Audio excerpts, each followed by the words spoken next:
There is a special population of gifted students known as highly and profoundly gifted.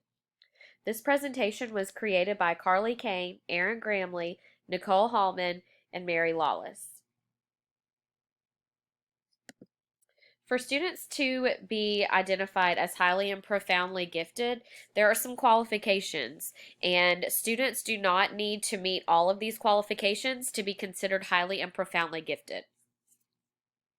But some of those qualifications are that the student has scored extremely high on an IQ test, as in 170 or higher. They're considered child prodigies in the area of math, music, or chess. They have highly developed talents, and they're often self-isolated. Now, there are many characteristics of highly and profoundly gifted students. I'm only going to mention a few of these, but please feel free to go back and review this entire list with any extra time that you might have if you're interested in this topic. So, students that are highly and profoundly gifted often value learning to satisfy their own curiosity. They prefer bright older friends. They're very intense and demanding. They often have an unusual capacity for memory and a long attention span. If you have a student who is highly and profoundly gifted, here are some ways that you could teach them.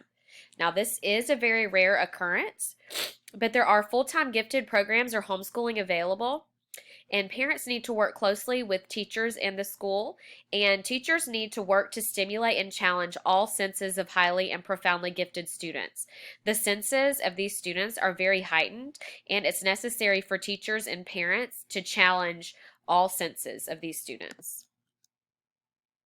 A quote from Stephanie Talon says, "Schools are to extraordinarily gifted children what zoos are to cheetahs. Every organism has an internal drive to fulfill its biological design. The same is true for unusually bright children." There are a few opportunities for highly and profoundly gifted students. Most highly gifted students fit in well with older kids, and they thrive when they are allowed to learn at an accelerated pace.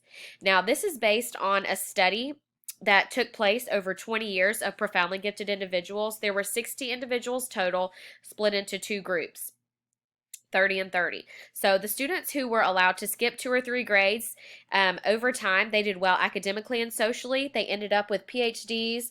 They were successful professionally and in their personal relationships. The 30 who were not allowed to accelerate their learning ended up at less rigorous colleges. Several never graduated from high school or college, and they all had trouble forming social relationships. The researchers behind this study reasoned that this was because these students spent many years feeling alienated and they had no practice connecting with people. Another opportunity for highly and profoundly gifted students is a place called the Davidson Institute, and they serve profoundly gifted students age 18 and under. They have several programs available, including full-time school, they have summer opportunities, and they also have long-distance partnerships with families for advocacy, academic support, and talent development. Here are some examples of highly gifted people in our culture and then some of their quirks. So Stephen Hawking, he had his most famous formula engraved on his tombstone, and that's highlighted right here. And as you see on his tombstone, he actually had a black hole put on his tombstone because that's what a lot of his research focused around. And Mark Zuckerberg only eats meat from animals that he harvests himself. Lady Gaga spends thousands annually on paranormal investigators and ghost hunting equipment. Albert Einstein did not wear socks because he said that usually his big toe would poke a hole in them anyways, and so he just decided he wasn't going to wear them at all.